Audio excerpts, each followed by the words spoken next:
Welcome to a new episode in our series Astrology in the 21st Century. Today we have a very special guest from the United States, Dr. Lehman, I believe from Florida, is that right? Used to be, now North Carolina. Now you're in North Carolina. Welcome to the show. As Chris Brennan on his rather famous podcast always says, we will use the computer as I normally do to show you the special subsite I created. This is the homepage where this video will be posted as well. And you see the address here, it's astrotalk.vonabisw.de. And I created a special subsite for the talk with Dr. Lehman. In a special time of her life, the academic dean of Kepler College. And if you read here, Dr. Lehman, formerly Florida, now in North Carolina, classical orrery and electional specialist. That's what you said in 2008 in an interview with Kelly Lee Phipps. Is that still the case? Nowadays, probably I do a higher percentage of medical work than I did then, but certainly the horary and electional are still there. And that's what's written here in Deutsch, Kräuterheilkunde. You are doing herbal plant medicine in a combination with astrology. And here's a little bit information about your biography. We will come back to this site later, just to show the viewers there's a lot of information here. You can go back to this site and find much more background and probably interesting links. We will come back to the books we have here.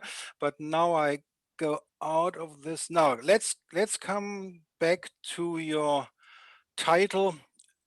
I have to do some technical things here. How does that work? Oh, there. Okay. Now, you have been the academic dean of Kepler College. When did your involvement with Kepler College started?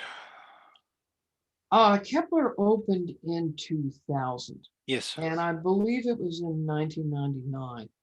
I was contacted by the then president of Kepler. The initial handoff between the board of trustees and the formal school was a little bit wobbly, as we would say, a little bit strange, because the people who brought Kepler together, I mean, I suppose I should tell you what Kepler was at the beginning of this, or your listeners. There was an astrologer in the Seattle, Washington area, Yes. by the name of Maggie Nalbandian, who had this idea that there should be a college granting academic degrees in astrology. And she knew that while she wanted this to happen, and Maggie was a very enthusiastic person who had a way of getting things done. And she knew she wanted it, but she knew she couldn't do it by herself or even do it primarily because academics was not her background. So she contacted a number of people, primarily on the US West Coast, to come together to help her do this. And, you know, this is basically the way that any college could start in the United States. You start with a group on the board of trustees who work through the process of getting the college first authorized and then accredited. And but when you change over from the board running things to the administration running things, it's often a little bit there can be issues with it because basically it's a group that can't later put together the curriculum that puts together the curriculum. So there's all sorts of little gotchas in there. I came in originally as a guest speaker in the first term, which was on ancient astrology. What the group had realized, what the board of trustees had realized, is what the way most people study astrology nowadays, of course, is you find an astrology class, or you find a series of books and you read them, depending on whether you're self-taught or taught by a teacher. That was not going to work on an academic level. So what the board of trustees set up was the idea that the first year of Kepler would consist of an entire year of history, where the history was tagged to astrology and also would be designed to take up some of the other liberal arts. So for example, there was a lot of term paper writing to get the writing requirements in, to be able to teach various things about writing materials. There were mathematical exercises in there to teach something about, in this case, the math that was also involved with astrology. But everything came back to astrology, but covered the liberal arts. So that was what was designed. And their original idea was, okay, we'll do this year of history. And then what will happen is everybody will then just go and start learning astrology, but they will have had this nice academic background. So actually, there were two reasons that I was interested to the college. One was that at this time, I was one of the people in the United States who was regularly practicing classical astrology. My astrology was based on William Lilly, but not exclusive to Lilly. And so they wanted to have somebody involved who actually did it. So it wasn't just people talking about it. But the other thing is I have a PhD. And at that time, within the people who were involved in developing the history program, I was the only one with a PhD. And in the United States, there's always a big emphasis on the number of PhDs in the program, and there isn't a specific written number usually, but there's an understanding that there need to be PhDs around. So I was convenient for that. Now, at that point in time, getting a PhD in an astrological topic was extremely rare. Now we have institutions that do this. And so my degree was not in history. It's actually in biology. In botany, right? In botany, yes. Yes. And so it's interesting from the standpoint of medical astrology, perhaps, but it wasn't so much interesting from the standpoint of what was being taught. However, a PhD is still understood as a doctor of philosophy. And so it was useful to the college at the time. So it began under those premises, and basically the faculty of that first year, which was Nick Campion, Rob Hand, Demetra George, me, and then in the third term, Dr. Stephanie Clement was brought in. And so it was the group of us who put the program together. Are you saying that Nick Campion didn't have his PhD then? Correct. He got his PhD during Kepler's period of existence. Rob did not have his PhD. I believe he got his after Kepler ceased to be an academic institution, but he was working on it. And in fact, Kepler inspired him to get it. So yeah, that was before Nick had his PhD. Okay. Now let's go back to this founding person. I can't spell her name. Try again. Not Maggie Nalbandian. Yes, it's difficult, especially for me. She had a bookstore in Seattle, right? And she had her own courses there. Now, she started this idea in 1991 on one of your American astrological conferences, and she had contact with people who had done a PhD on curriculum, things like that, and this person was involved in that. When you came on board in 1999 and the first students came on board, how do I have to visualize this? Was it a campus with buildings and people were in Seattle every day, all day? Or was it a long distance? We have this in Germany, Fernuniversität Hagen, where the people are at home and there is a university administration in Hagen and they deliver back and forth, and sometimes they have to attend a weekend or so. Is that the same structure in the Kepler College? From the inception, it was an online college.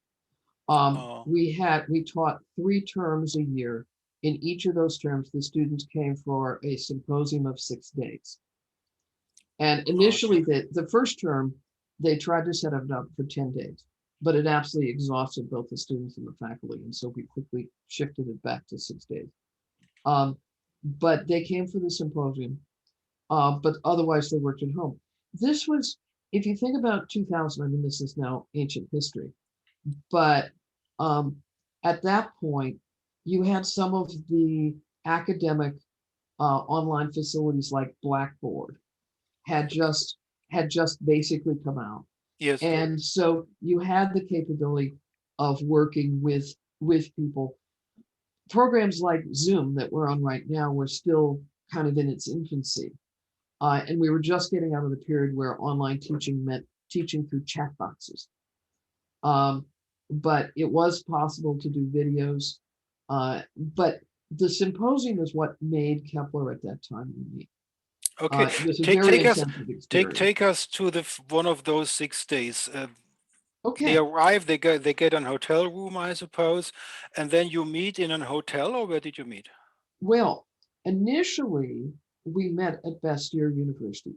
Bastyr is actually a naturopathic college. I'm not, I haven't checked recently to see if they're still there. I kind of assume they are, but they had a college campus. And so we arranged to rent facilities there during their vacation times. Oh, okay.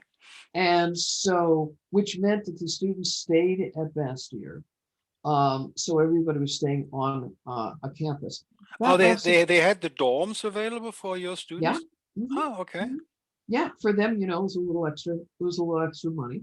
Did you have the typical college problem with your students, like drinking overboard, or was that not the case with your students? Well, there was certainly drinking at night, but it was drinking at night while talking astrology.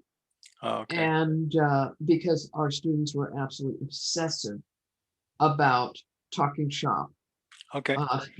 So that there was no problem with that, but there was I used to refer to the course as the evenings as bar 101, because pretty much everybody came, but Okay. it was people were absolutely so enthusiastic about being able to talk about these things that they felt they'd never been able to talk to people about, and to do it with other people who were equally obsessed. In Germany, if you want to attend a college, doesn't matter long distance or real on the ground, you have to have a certain certificate diploma from high school. We call this Abitur, we call this Hochschulreife. In England, in the Sophia Center studies for the master's program, I realized recently that that's different there. And now I come to Kepler College. Did you need a high school diploma to attend? Yes. I think the American and German academic requirements are much closer to each other than the UK and Australian ones are. Oh, okay. Okay. So you had to have this high school diploma. Was it necessary to have a certain grading in the high school, or was it just to have passed? There's a process, I'm sure the same thing is true in your universities, called admissions. And the admissions department received the high school transcripts, and if there were college transcripts, and many of our people had at least started college, we looked at the transcripts, and while we didn't necessarily say you have to have a minimum of this particular grade point average, as it's called in the US, we certainly did look at that.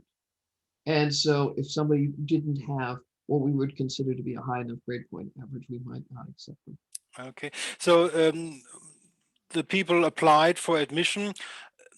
Interesting question. It costs money, right? The whole thing cost a lot of money, and the Kepler College in the end did not have enough money to continue because of money problems. How much was the admission fee for 1 year in Kepler College? Do you remember that? Oh, geez, since I was the dean, I didn't have to handle the money. You would have to ask. You would have to ask one of the people who was involved. Could you it would have been in the thousands per term. Per term? Yes. And that would be 3 terms a year? Yes. So we're talking about more than $3,000. Yeah.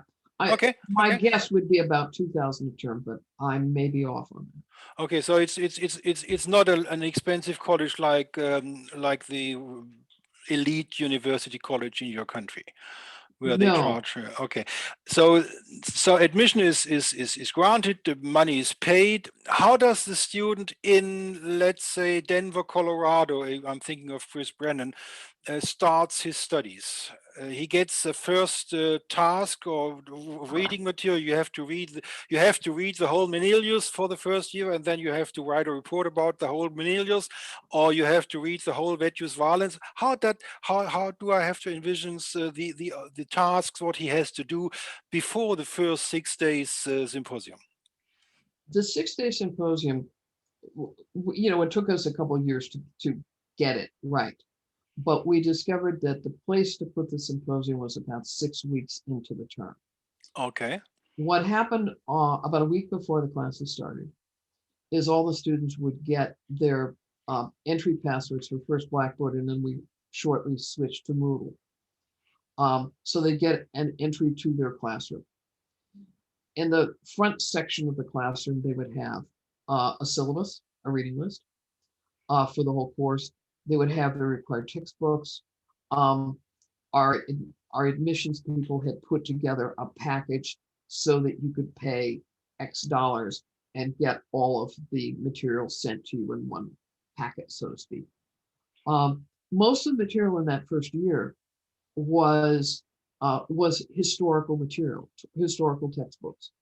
You wouldn't get Menelaus in the first year. In fact, this was a whole deliberate decision that was made, and this is also in conjunction with our interface with what was called the Higher Education Coordinating Board, the HEC board, about what our academic requirements were. They got history of the world textbooks basically as so one would call it secondary sources, not primary sources. Correct. Okay. And generally in a U.S. university, you're getting secondary sources in your first year of college. Okay. How deep was this history first year? Would the students be just today? I was speaking with Gustav Adolf Schöner from Hanover, who has written a doctoral habilitation about astrology and religious science, and we were talking about the primary sources, and we were talking about. I was asking him, Gustav, how do you personally solve the problem that the primary sources are not there in their like they were in the history? We have the copied version. The only exceptions might be the cuneiform things from the Assyrians and Babylonians. So how do you, Gustav, solve the problem with the primary sources that we don't have them? Is that problem a part of the education in the first year, the primary source problem? We talked about what primary sources were. Now, if in our video right now behind me, at about my eye level, you'll see a series of green books, dark green that's books. that's the Ibn Ezra books, isn't it? Well, you'll see the Ibn Ezra, yes, but below them, 2 shelves, you'll see Thorndike. Ah, okay, yes. The first history of researcher. magic and experimental science. Yes. The For our viewers, Thorndike- Thorndike is the first researcher in the world, in the English-speaking world, I would say, where the researcher tried not to be biased against astrology. Would you agree? I agree. And Okay. it's a fabulous source. As far as for us as professors there, Thorndike was one of the primary sources. In fact, you can see much of the astrological side of what we taught in that first year in Nick Campion's 2 books on history. Yeah, those are very essentially good. Yes. the early version of his books was his course notes from 101, 102, and 103. I was thinking something like that. And yeah, okay. And basically, if you look at his citations, you'll see a very high percentage of them come from Thorndike. Okay. So that was a lot of the preparatory material that we used, because one of the things, the academics of Germany are probably quite aware of this. In the United States, there is somewhat of a joke that Americans do not like history, which is largely true. Yeah, something about that, so yeah. what we encountered with our students is that going into this course, Practically none of our students had any interest in history at all. Oh, But what we did was by combining some, standard college level history of the world type textbooks. So they got the whole, and that's another thing. History of the world is not usually the American favorite. But we taught general history of the world, the history of philosophy. In fact, we had a separate set of textbooks running through the three terms, which were basically ancient world, medieval world, modern world. We had a separate set on the history of philosophy that they read. With my science background, I prepared material on the history of mathematics for them. Also material on the history of medicine, because there's such a linkage of astrology and medicine historically, that we taught some of that material also. So they got the general history with these other adjuncts, and with taking substantial pieces. Obviously, Nick couldn't use Thorndike for the totally ancient material, because you've got a very brief summary there at the beginning of volume 1, relatively speaking. But the medieval material, that was very rich. When you got into the modern period, he had all the various primary material that he could pick from, but not the wonderful way that Thorndike had put so much of his material together. okay. You talked about philosophy and history of philosophy. You have a rather famous researcher, Peter Adamson, on our YouTube channel. We have a playlist with his videos. He's from America, but he's now teaching at the Ludwig Maximilian University in München, and he was giving a talk at Google. And you have it on the playlist on our channel. And in that talk with Google, he mentioned that it was a really important thing to contextualize history of philosophy. And coming to your course, you are talking about history of astrology. Did you, in your course for the students who were not so fond of doing this stuff anyways, did you pick up the problem that we have the problem in the astrological community nowadays, that most astrologers they love to read the translations of Benjamin Dykes. They love to read the translations of Burnett and Yamamoto and even Ezra and all that stuff. But I've never met an astrologer in that field who contextualizes the philosophy around those texts. Did you make a problem for your students of this, or was that too high to do? We did it, and now we did it at what would be a freshman level Okay. in college, which is, again, you're working with secondary sources. So largely from a pedagogical standpoint, you're talking about teaching about. Okay. But yes, we did do that. I mean, since nowadays most of the historical stuff I'm teaching is history of medicine, I can't see talking about medical astrology without contextualizing it with Aristotelian philosophy, for example. You can't do it. But so we attempted to do that, to put this in a framework. Now, let me mention that the result of doing this was successful beyond our expectations, because what came out of that first year and continued to come out as we brought in new student classes is suddenly history came alive. Okay. And what happened for people is, to the average American, talking about the Napoleonic era is distant. But when you can talk about an era and talk about what the astrology was doing with it, they suddenly had something that brought them in. And so we got people who became interested in Aristotelian philosophy, who otherwise would never have been exposed to it, because now they had something to do with it. Did you go as far? I'm doing my personal research at the moment with the early writings of Aristotle, and there is a text of the early writing of Aristotle. I will show it on the screen when we come back to the screen. It's called the unmoved mover and the soul of the stars. Did you dig as deep as that for your students? No, because now Nick may have done some of that work himself in Okay. preparing his materials for the ancient period. Oh, okay. Remember, I was not teaching the ancient period No, because that was that's considered okay. my Yeah. expertise, Okay. but the students didn't get it at that level. Again, secondary sources. Oh, okay. Okay. They had Kopic's work on the history of philosophy, and so they took that material, and then whoever was lecturing on it, which might have been Nick, might have been Rob, might have been Demetra, um, would then contextualize it with the astrology that was going on at the time.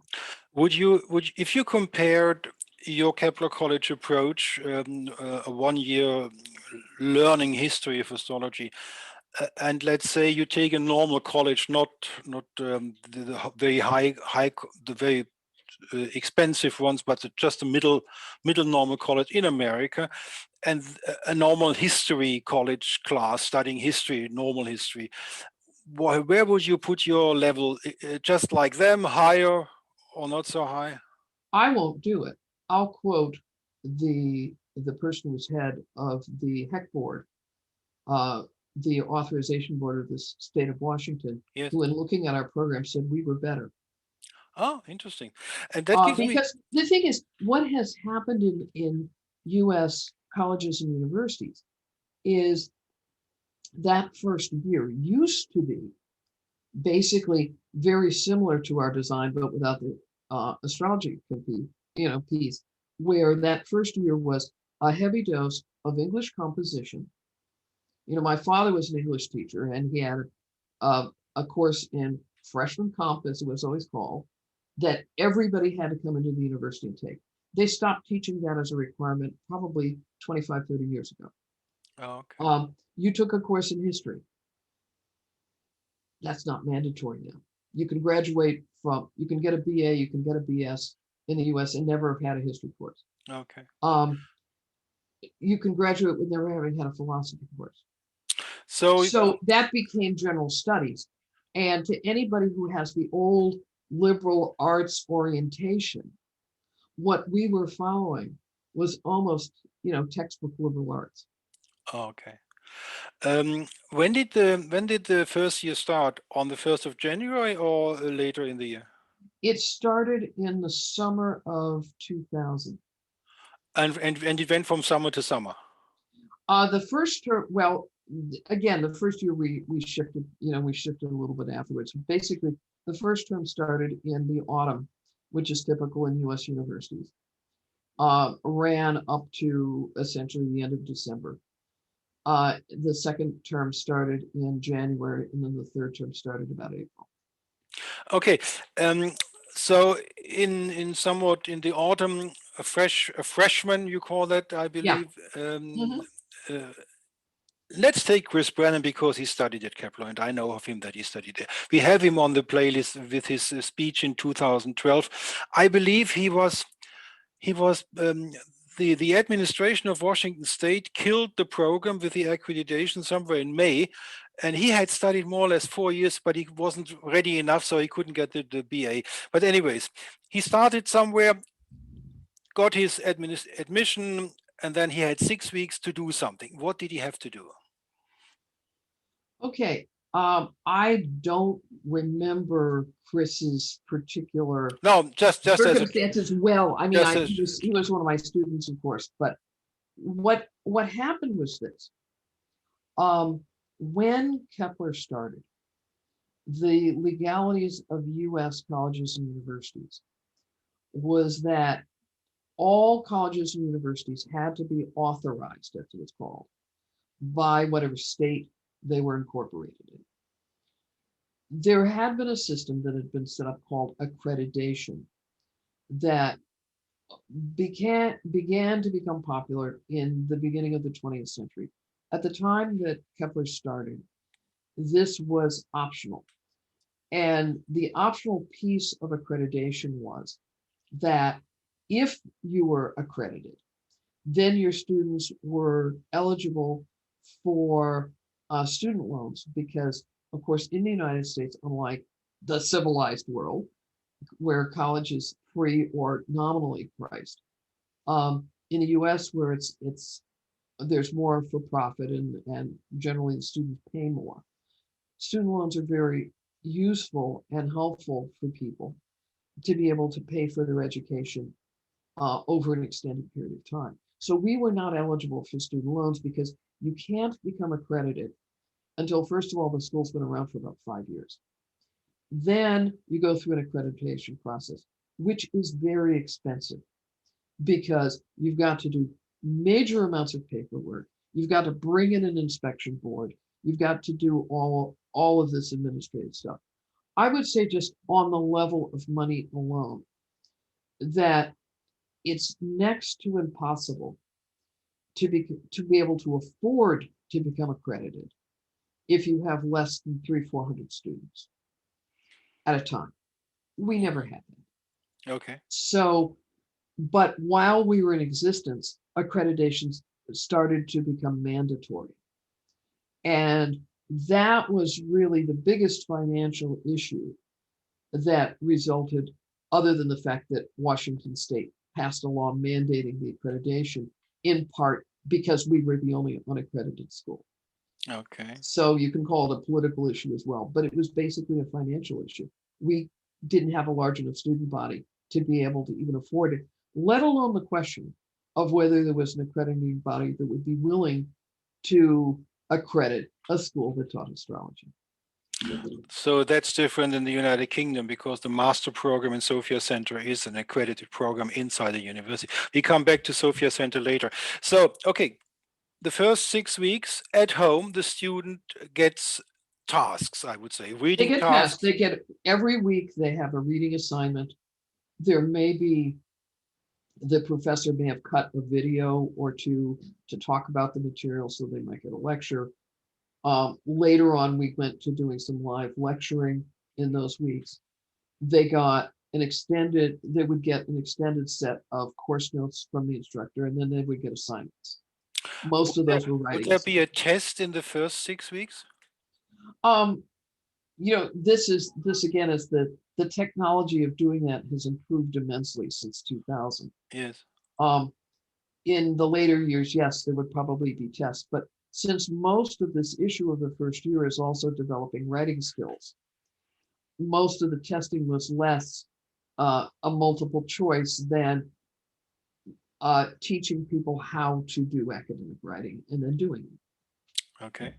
Now we're coming to Seattle. The symposium starts in the campus of this naturopathic college, Bestia, you said, I believe. Yeah. The first day, what happens? First day classes start. Classes ran from about 8:30 in the morning until about 5 o'clock at night. How many people? That first class we had was about 30, and then after that, the numbers dropped per class. Okay. So basically, it's lecture structure. Lecture structure with exercises that the students give. The students gave presentations. Okay. One of the forms we used in that first year was every term we had them do a debate. Okay. And that's the same second, third day, fourth day, fifth day, sixth, every day the same sort of structure? Mixed around a little bit, but basically Okay. a lot of lectures, Okay. and then some student group projects like the debate. And they sometimes had other presentations as well And when was the next symposium? in the following term. Oh, it's So one they get symposium. Okay. one symposium per term, so 3 symposia per year. So the first year is over. Is there a total final exam for the first year? No, Okay. but most American universities don't do that.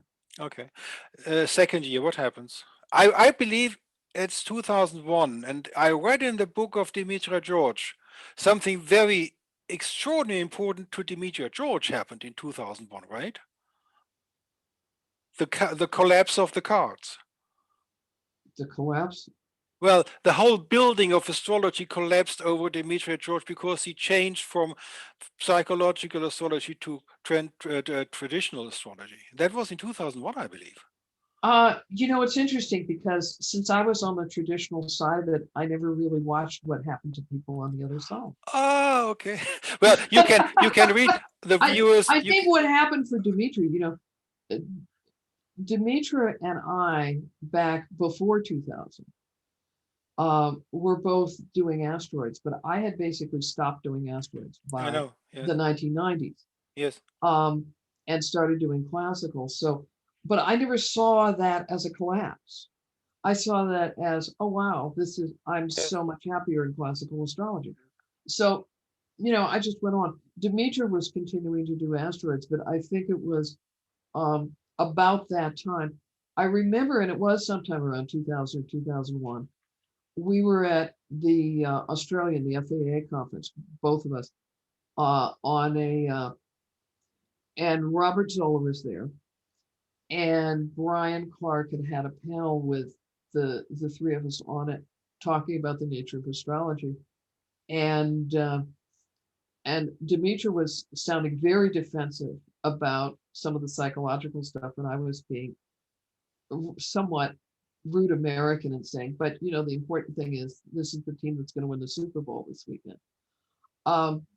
So yeah, I mean there were issues, and there was a culture war between the psychological astrologers and the classical astrologers, and I would say that I feel, and I may be biased, that there was less animosity on the classical side, because having come into astrology where psychological was one strong strain, probably the strongest strain at that point, I don't think any of us saw that we were replacing that. It's just we had a different way of looking at it.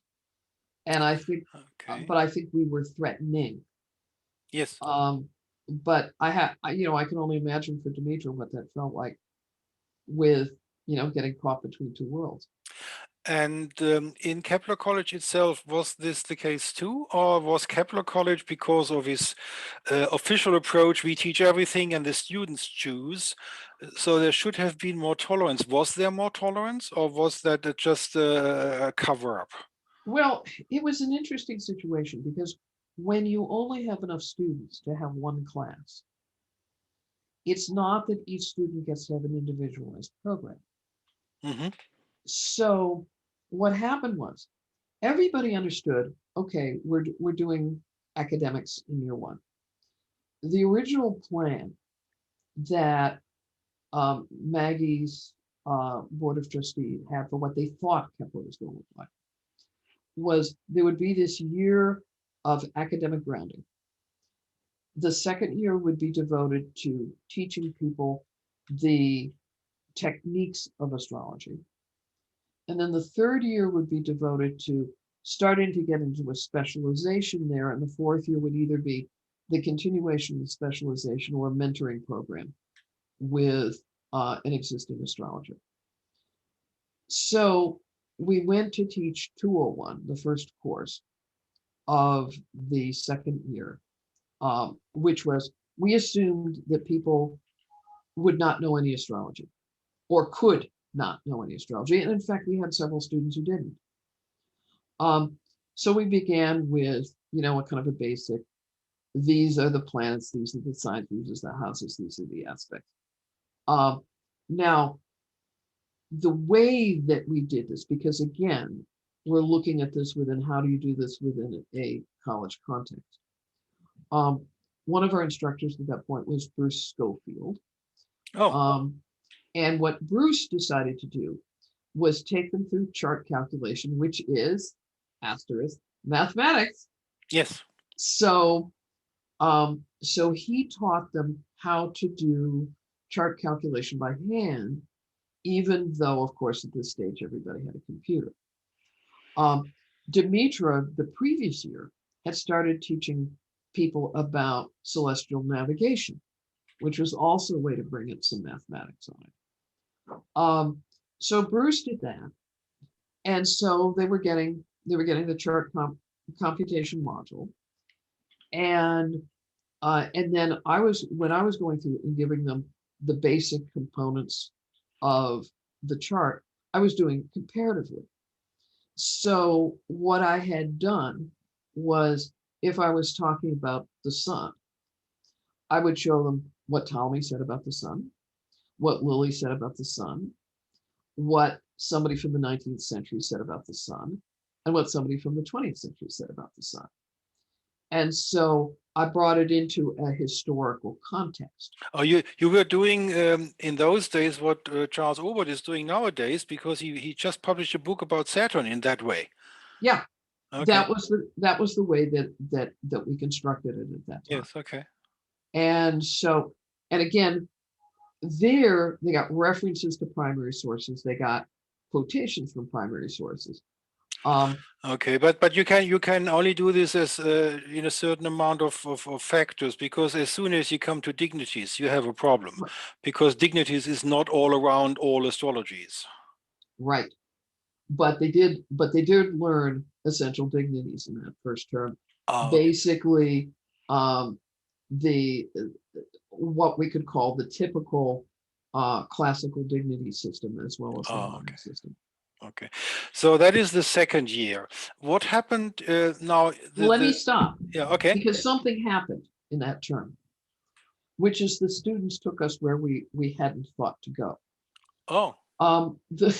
One of the things we tried to build into the program to encourage diversity was to bring in a guest astrologer each term, so that the astrologer could talk about their way of doing things, why they do it. And so in this first term of the second year, we brought in a psychological astrologer. Now, we did it with the expectation that most of the students would want to do psychological astrology. And so we thought, okay, introduce the concept. Was that Glenn Perry? That was Glenn Perry. Oh, I have 2 videos with Glenn Perry on my YouTube channel. He talked about that. He characterized his experience a little bit frosty. Yes. What Okay. happened was this. Glenn decided to give a lecture in which he would give the history of astrology, showing that psychological astrology, at the end of it, is the apotheosis of astrology. And instead, he absolutely infuriated the students because his historical timeline was inaccurate in so many places. Oh, he got caught. So he got caught. He got caught. Okay. And because his history was bad, they therefore concluded that. Shall I stop the recording? Yeah, stop the recording for a second. Okay, we are back. So basically what you're saying is your students were better educated in the history of astrology than your teacher. Yes. In that case. Yes. So what happened? The students rebelled. The expectation had been that in year 3 we would go into a psychological program, and they said, if this is what it's going to look like, we don't want it. Well, that's an intriguing situation. Okay, how did you solve it? You know, one of the things that we had started to joke about was that each of the classes was like the Aries class, the Taurus class, the Gemini class, and there were certain characteristics of this. This was the Aries class. Okay. We changed the program. Okay.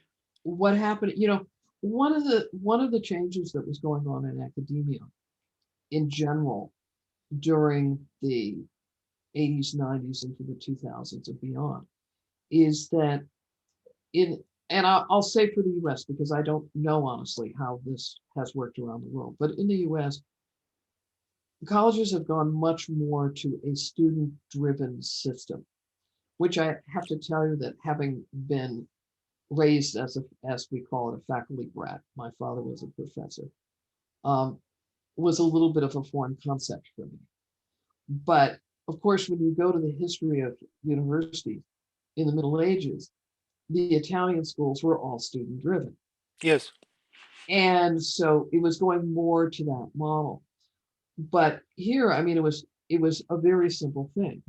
When if the student body collectively said, we don't want a program in psychological astrology, we want a program that continues to do what you did with us last year, then for market reasons alone, you have to follow that. So, so basically, what we did is the faculty sat down, and between terms 2 and terms 3, we came up with an alternative. The guest speaker that we had scheduled for term 3 was Dennis Harness. And Dennis, of course, is a Vedic astrologer. And so That is the famous guest lecturer where Demetra George was integrated to teach traditional, right? by that stage, Demetra already knew some about it. I think Bob Zoller had a lot to do with influencing. Yeah. So basically, she slipped into that Vedic course to teach traditional. That was the Well, story. yeah, actually, let me say how that got constructed. What we ended up doing was basically she was teaching some of the Schmidt material at the same time that Dennis was teaching some of the Vedic material at the Yes. same time that Georgia Stathis was teaching modern material. Yes. Because what we decided to do out of this when the students did this, well, first of all, and this was actually a recommendation from the Heck board, the man who was head of that had his degrees in psychology. And he said, look, because of the strength of the American Psychological Association, as far as driving what a psychological curriculum can be defined as in the United States, to call a program psychological means you have to have a whole series of minimal psychological courses in general psychology, Yes. developmental psychologies, and so forth. The program that would be necessary, when we put it to the students, they said, absolutely not. Yes. Because it doesn't interface well with modern psychological astrology. Pieces of it do, but the majority of it, they would have been sitting there absolutely infuriated. So that fact destroyed the possibility of a psychological astrology degree. So when we worked over this material some more, what we basically came to was, instead of doing a psychology degree, we would do a degree in East-West studies. Now, that had several advantages. That allowed us to retain what you would call a compare and contrast style of teaching, which we had been doing anyway. Because that was one of the things when we were teaching method, and that's when they learned some of the Hellenistic method, they learned some of the Vedic method, they learned modern method. The term I was teaching, that first term, was really designed to be components that all astrological systems use. But the point of compare and contrast was not to recommend one particular style, but to say, if you're doing it this way, how does it work? And how is that different from the developments in this? In other words, they were given a Vedic model, a modern model, an ancient model, as points of comparison, with the idea they would learn how to work the technique in all three ways. And Demetra was teaching the Hellenistic portion of that. How far would that go? I mean, if you read this thick volume 1 of a new book, and then the second volume is sort of published in next weeks, so you have 2 thick books from Demetra George to do delineation. Were the students of this second term, second year, were they taught in a way that in the end of the second year they were able to delineate? Well, first of all, you've got a historical piece, which is at the time that this was being done, Schmidt had not completed his material. Yes. And so literally, and I have to say, I was never really wild about this as a concept, but literally, Schmidt was sending Demetra material about 20 minutes before she was presenting it to the class. Oh, yes. Okay. Which is not, any instructors or any dean's idea of the optimal way to teach a course. But so the material wasn't as extensive then. Demetrius had a lot longer to think about this, to research it, to work in the primary sources. Those primary source translations were not available at this point in time when this program was being developed. Okay. So basically you are saying they could somewhat delineate, but it was on a still freshman level. Yes, it was on a very basic level at that point. Okay. When they completed year 2, it was that. In year 3, that's when we gave them more. So in year 1, on the dimension that I was working with more, they would know, for example, the essential dignities, but they wouldn't know how to do a horror. They would have a general idea of how you might apply central dignities in a natal delineation, but not any detail about doing something like that. So basically the third year was doing this more in detail and in depth. Right. And what happened in the fourth year? The fourth year, they did have some level of choice, but they also were going to do a senior project. This idea of the mentorship dropped out because basically, had we been able to do the mentorship, we would have, first of all, had to have had pretty much all mentors who also had masters or PhDs.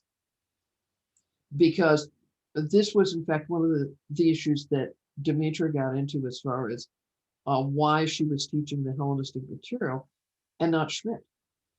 Schmidt didn't have a bachelor's degree. And so consequently, it would be extremely awkward for him to have done any kind of direct teaching. When the Kepler program started, Rob Hand had technically only had a bachelor's degree because he had credits toward a master's. He hadn't finished it. According to American law on that, he could not independently teach a course. He could only basically act as a teacher. Oh, that's why he became the chair of the trustees. That was later, but what happened with Rob is he almost immediately finished off the master's degree, but it took a couple of years. But yeah, I mean, these were things, you had to follow all the academic rules. Yes, I see. So you didn't have a mentor program. So how did this fourth year look like? What happened there? In the first term, they got one of the things they got was some courses in literature. Now, Carol Tebbs has master's degrees in that, and she had a very long teaching pedigree before Kepler. So she taught basically world lit courses related to astrological sources. They got a statistics course from Dr. Mark Urban Lorraine at Michigan State. And they got some other introduction to qualitative research. Demetra and Karen McCauley taught a course on psychological astrology, and so which was really more how to approach these problems and so it wasn't, again, we had to be very careful about what we called it. So it wasn't called psychology. I forget exactly what words we used in place of that, but it was basically talking about human potential course. Yeah, something like that. Yeah. So they got that, and then basically they chose who they wanted as their senior project advisor, and then they did a senior thesis, which could be an experiment. It could be it could be a historical study. One of our Latin American students did some work on the Halley translations, which at that point were in English. Did you have the possibility to do a blind delineation? No. Oh, okay. Because that's what is required in the exam of the Deutsche Astrologenverband, the German Association for Astrology. There you do either a blind delineation or a biography delineation. I think those are both great exercises. We couldn't quite figure out how we were going to do that within an academic context. Okay, so much of academia is generating X number of words, and so we followed the form.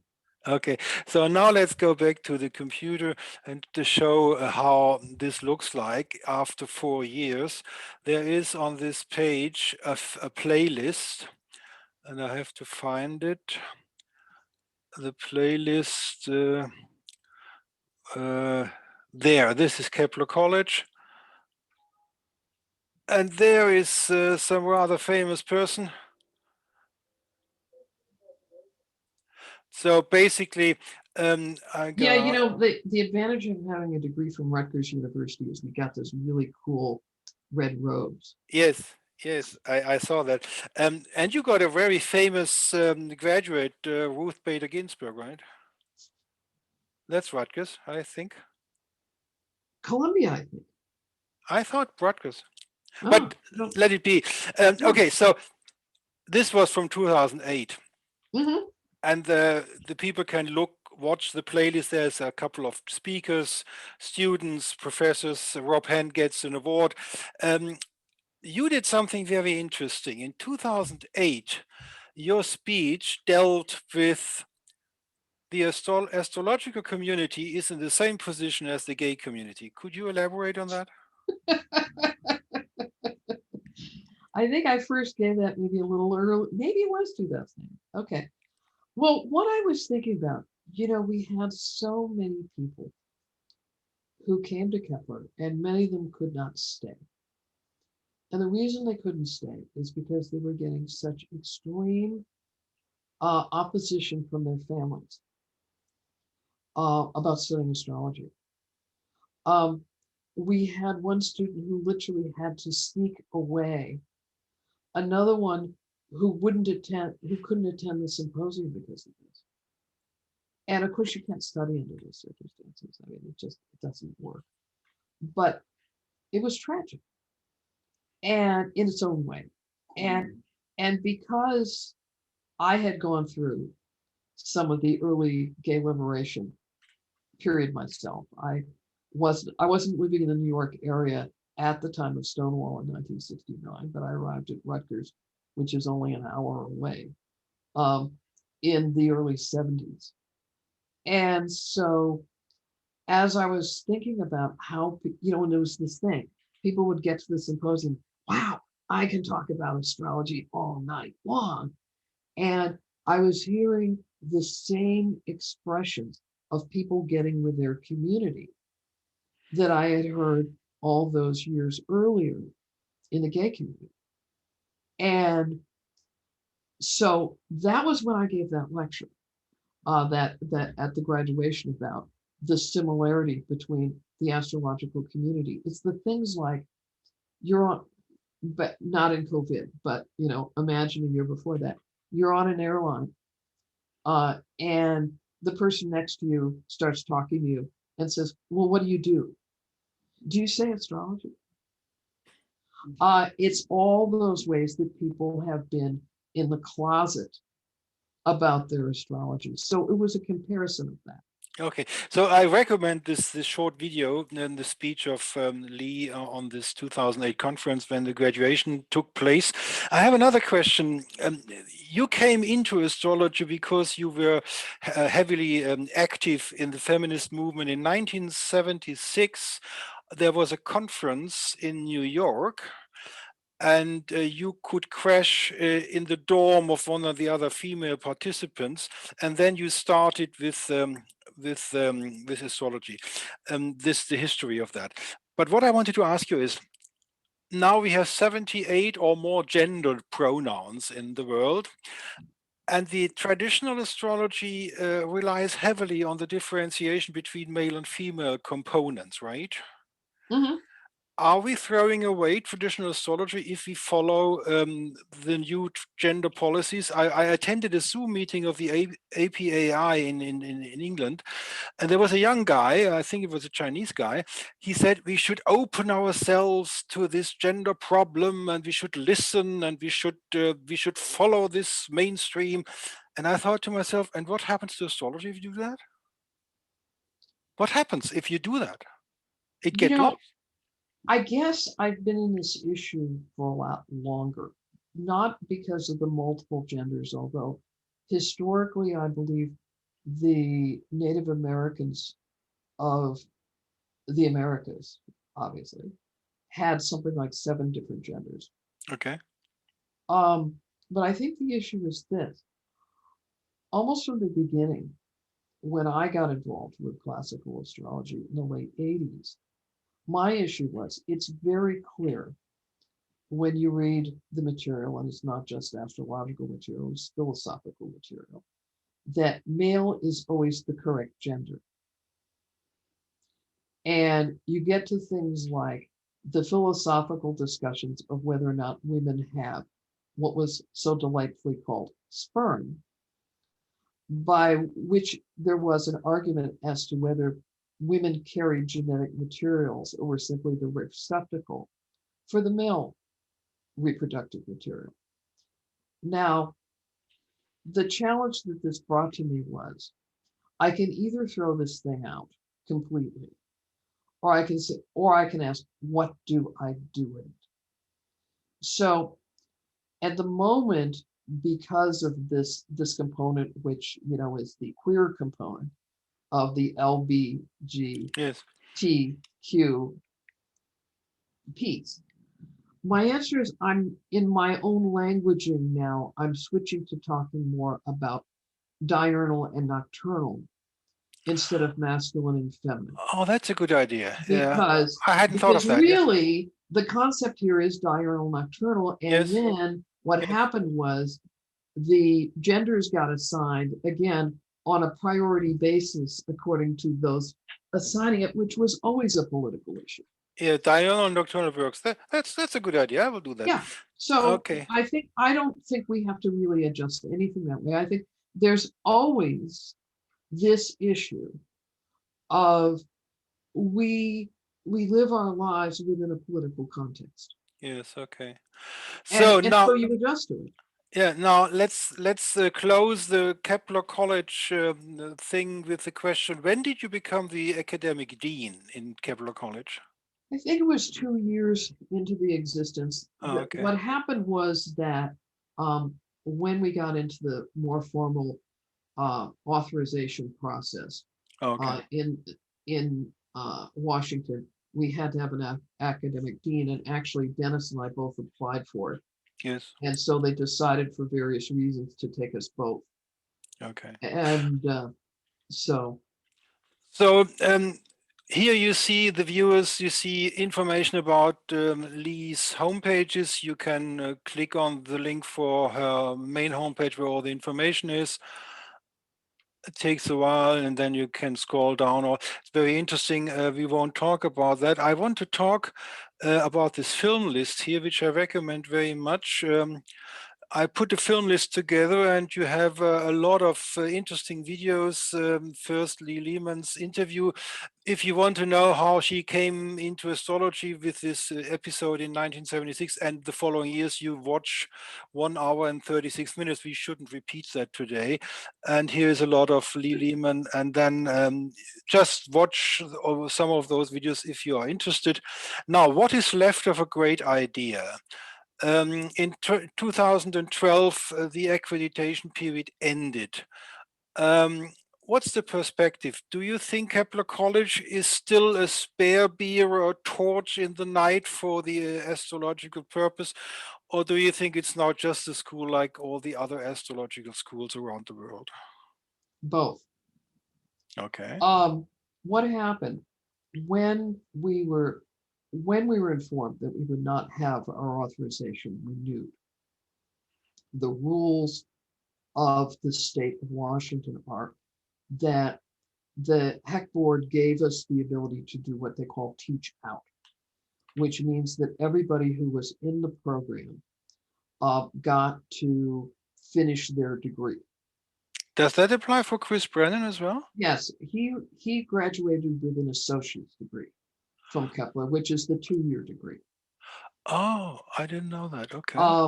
And so we had people at that point, we had people in the associate's program, we had people in the bachelor's program, and we had people in the master's program.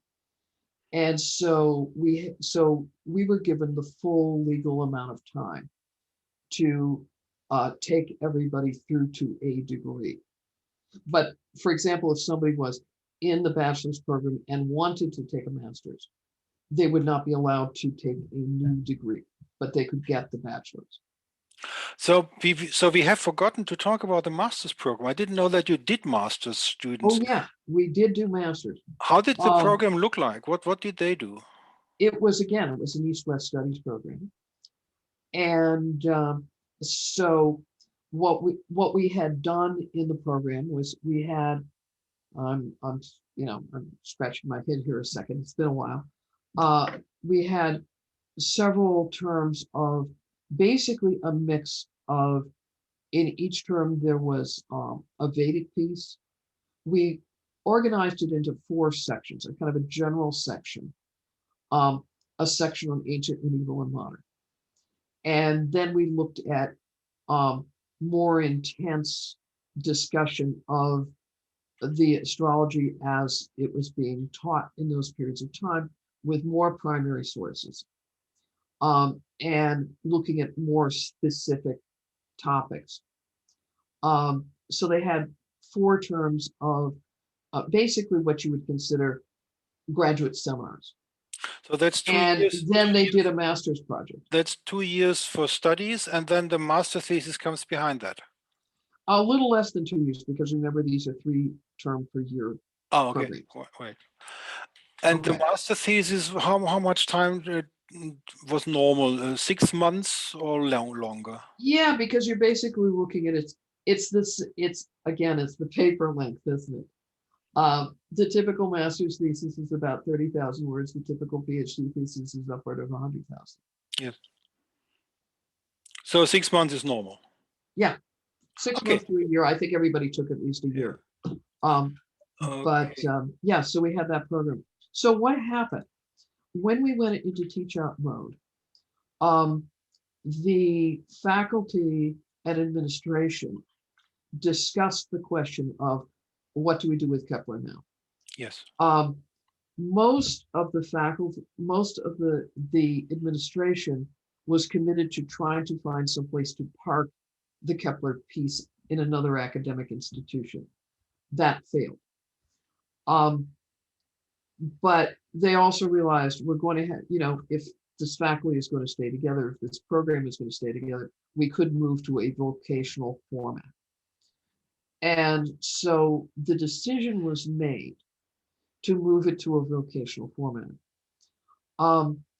For our German viewers, that would be Berufsschule or Berufsfachschule. Okay. Okay. So my personal decision that I made at the time was to kind of bifurcate myself from the rest of the administrative team, because as dean and also a professor in the program, my time commitment was so great, making sure everybody got through their academic degrees correctly, that I didn't want to get involved in the vocational development because I didn't have the time for it, and I didn't want anybody to have their degree messed up because I messed up. So at that point, the rest of the administration did the design work on what is now Kepler's College Vocational. And Karen McCauley is the person who initially was the driving force there behind the vocational program. The way that they brought over the coursework for what are now called certificates, those courses were created fresh. They were not created out of the material we had used in our 101, 102, 103, 201, 201, 203, except generally they followed the sequence of the 200 year. And there was some of the material that I had done comparatively in that first term of 201 was brought over, with attribution. It was all done properly. But essentially the vocational program is a new program. If you compare the vocational school, Kepler College, Kepler College, so it's still Kepler College, right? Yeah. The vocational Kepler College in Seattle, Washington State. And you have a rather good insight in all the different schools. There's a Glen Perry Institute school. There is a Joseph Crane Academy Institute. There's your own courses. Is there a main difference from the normal education approach of astrologers to teach people their astrology? Normally, the Joseph Crane teaches his astrology. He doesn't teach all the breadth of what other people do. Is Kepler College in Seattle still on the path to teach the different sorts of astrology? I honestly don't know. Okay, so because okay, when the academic program ended, I ceased to be part of the administration of Kepler. okay. So I So recommend the I've taught an homepage. occasional course, but I haven't taught within the main certificate program. Okay, so I recommend for the viewers to look the homepage up because there's all the information there. Now let's go back to a comparison to England. No, where is the Sophia Center? I want to find the Sophia Center. You do know the Sophia Center, right? Yeah. Okay, first question. Did you attend the conference in 2012? In 2012, no. Okay, I would have asked you about the lecture of Gustav Adolf Schöner, which I mentioned before, but then I can't do that. Okay, that is a different approach. That is in the Department of Archaeology, History and Anthropology at the University of Wales, Trinity St. David. They managed to become part of the official university structure in the United Kingdom.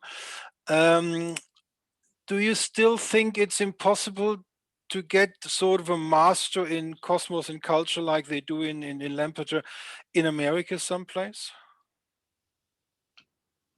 I think doing that would be possible. The uniqueness of Kepler was that it was only astrology. And that was also why we could not get accreditation. Yes. How would you evaluate the ability of the astrological community of the United States? Are they able and willing to put this goal on the map and say we want that? Good question. Next question. Good question. Okay.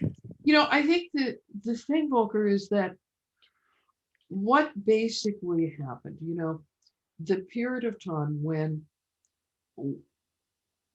first Basbach and now Lampeter became a focal point in the UK. From the beginning, this was a program, and I have some knowledge of it, not from having attended, not from having taught at it, but from having spent many years at Kepler as we moved out of Bastyr and into hotels, spending many early mornings sitting in the hot tubs talking to Nick Campion. Yes. Because Nick and I bonded over the fact that he being from the UK and me being from the East Coast, our time zone was messed up in Washington, and so we were always up and awake long before the rest of the students and faculty.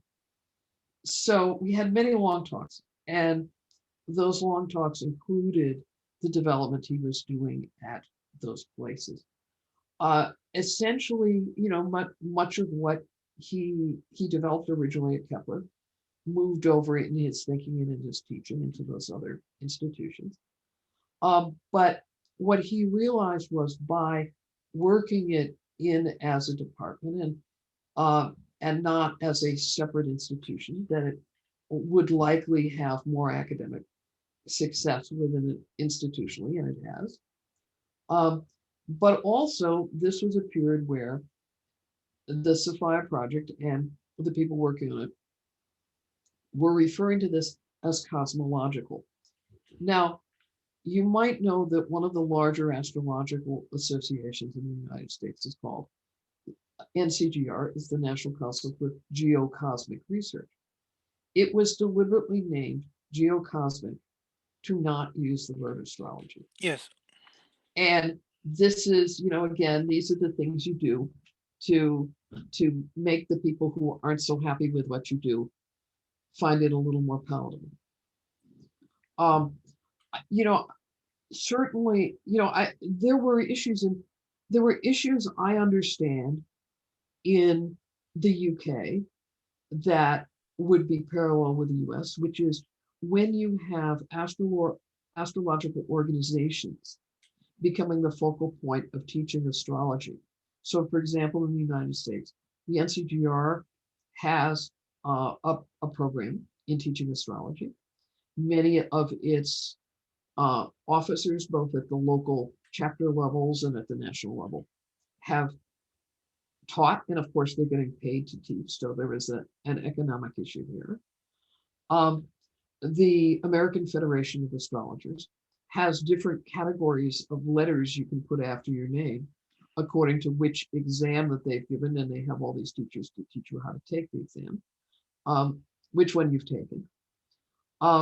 So these are organizations that have a stake in organizations being the ones to teach astrology. There was the same issue in the UK. So to get this to work, you have to get an enrollment, as we would say, Yes. of those organizations in this process of having something academically based. That Yes. process, Kepler did that, but it was so specialized because of the issue of the degree that there was some popularity, but I have to tell you, I was on the board of NCGR at the time that happened, and the bulk of the board was, let's say, less than enthusiastic. That's the problem with the narcissists. Okay. Well, you can say that. I said it. You didn't. Now I do almost all my teaching Yeah. through the School of Traditional Astrology, which, Yes, I as you know. know, it's a UK-based group.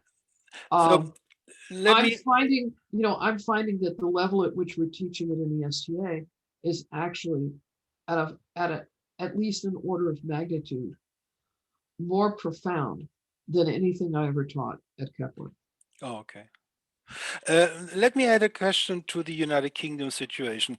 Do you know what happened in 2008 because they moved from Bath Spa to Lampeter? What happened there? Do you know the story? I only know pieces of it. I couldn't put it together. Let's do a little bit gossip. Okay, start gossiping. I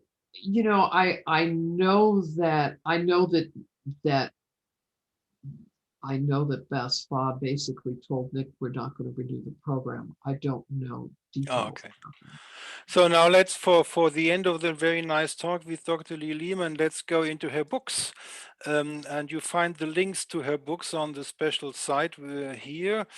I start with the rulership. There's the book. That's just an information I wanted to have from Lee on page 25. There is a key to abbreviations, and for people who read the book, you have to realize that on the next page, if you look up the alphabetical listing for rulerships and you look up abdomen inferior parts, there is a DA abbreviation, and that is Darius, and that's not listed on the abbreviation list. But let's go to the more interesting books. You find them all here. We won't go into the asteroid books, but I have here the classical astrology for modern living. And yeah, you've got an old list because there are a few more books besides that. Yeah, we have a link to the homepage of Lee where all the books are. I want to do a quotation of page 290.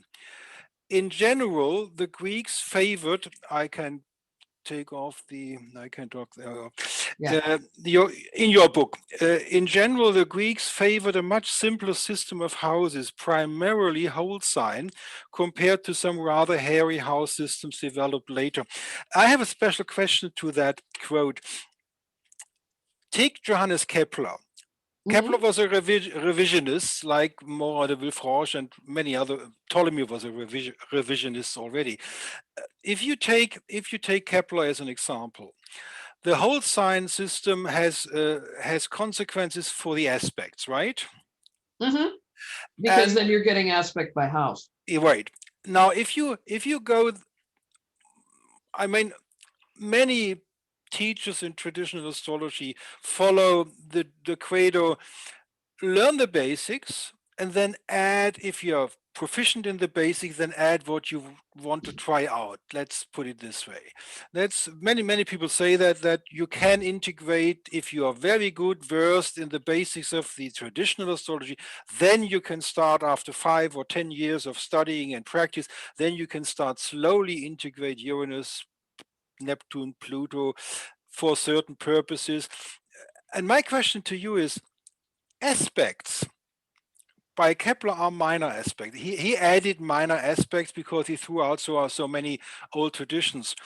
Do you think it's possible to delineate a quintile or a quincunx with a sign-based, whole sign-based philosophy, only sign by sign? Would you think that's possible? No. Okay. However, I'm not an advocate of the whole sign house system. So that question probably should go more to people who work with it, which Yeah, I okay, don't. okay, that's okay. Now let's go back to the books, go back to the homepage, and now we leave the homepage open because that takes too much time. Now I have the books of dignities, essential dignities. Mhm. I have a quote here: modern rulerships are a semantic issue, not a bad idea. What do you mean by that? I think the issue was what happened in the late 19th century to the early 20th century. You have transmission of the 5 essential dignities through Raphael I. Then you start having things break down where they start taking out dignities. Now, part of this was also Marinus, who was another reformer, Yes. who started talking about, well, the minor dignities are so minor, we can forget about them, basically. But the understanding of the table of essential dignities with the idea developed during the Sasanian period, essentially, of domicile rulership is 5, exaltation is 4, triplicity is 3, term is 2, 1 is faith. That was always understood as representing a level of power, or as we could say now, agency. When they started taking out the dignities, that concept of power began to disappear. And when they started then, as started to happen in the 19th century, trying to apply a rulership to the outer planets, it shifted from a discussion of agency or power to what is this planet most like? Now, Uranus got Aquarius not because of any idea of Aquarians being individuals, because if you go to the descriptions of Aquarius that were given at the time, they were essentially identical to Lily's list. Uranus was given to Aquarius because Uranus was seen to be like Saturn. And if you read Pierce, that's what he says. He says Uranus is like Saturn. So he got a Saturn sign. But it was this issue of when the rulership became like, and not the idea that a planet in its own domicile has maximum agency. Okay. So the last book I want to ask you something about, that would be The Martial Art of Horary Astrology. And that was my round kick on the cover. Yes. And in chapter 14, the only way to become a master of horary is to do horary. And I remember in a video on our playlist, they are all on the playlist, in the video you said, you can study orally for years and years and years, but you need not only practice, you need so much practice that in your system, something happens which happens if you do martial arts. Could you elaborate on that? If you walk into a taekwondo or a karate dojo and you walk onto the floor and you're a white belt, the first thing you're going to do is punch. And you are then going to spend a year or two punching, doing front kicks. But the first problem you will have is left and right. Because I can tell you, having taught martial arts, that when you say to a white belt, okay, now punch with your left hand, the first 3 months is getting people to tell the difference between left and right and backwards and forwards. We do that in astrology when you teach people what is the sun. And then you have people over and over and over again look at the sun. The people who study these issues of motion and dynamics state that you don't really understand emotion until you've repeated it over 1,000 times. You don't master emotion until you've repeated it over 10,000 times. For us, a chart is emotion, and the components of the chart are emotions. You have to keep using them, you have to keep seeing them, and maybe you can cut the 10,000 down to 5,000 if you really pay attention. But it's that process of intentionally studying things that changes you. It's the same idea as what Zen is. That Zen, you can stare at the koan, and what is the sound of one hand clapping? And the first time you won't get it. The second time you won't get it. The 50th time you won't get it. Eventually you may get it. And that instantaneous understanding is the first step. And that process of getting it in you applies to what I would argue is all the important forms of knowledge that we have. Whether we call them academic, whether we call them craft, whether we call them technique, whatever word we pick for that, it's the process of owning the knowledge. And that's what I was describing. And I see, at the time that I wrote that book, I was practicing martial arts, I was teaching it, and I don't see any difference in that process. But that means we are talking about Satori in astrology.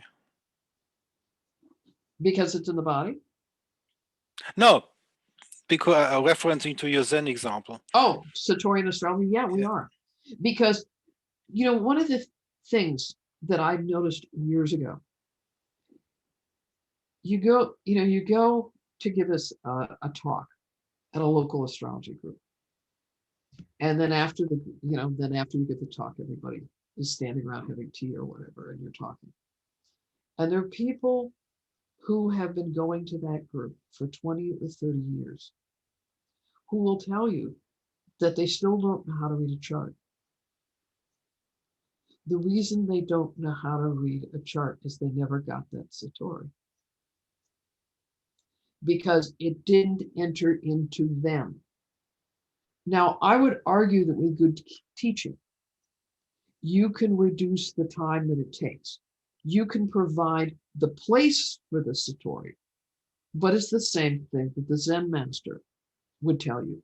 The Zen master cannot give you that Satori, but the Zen master can put you in the place to have it. This is a form, like with horary, you're going to get it right, you're going to get it wrong. But the people had, the students need to be able to see it function. And getting to them to that place is both teaching them to do that front punch, but it's also they are the ones who are going to have to put in the blood, sweat, and tear of repeating that punch until it clicks.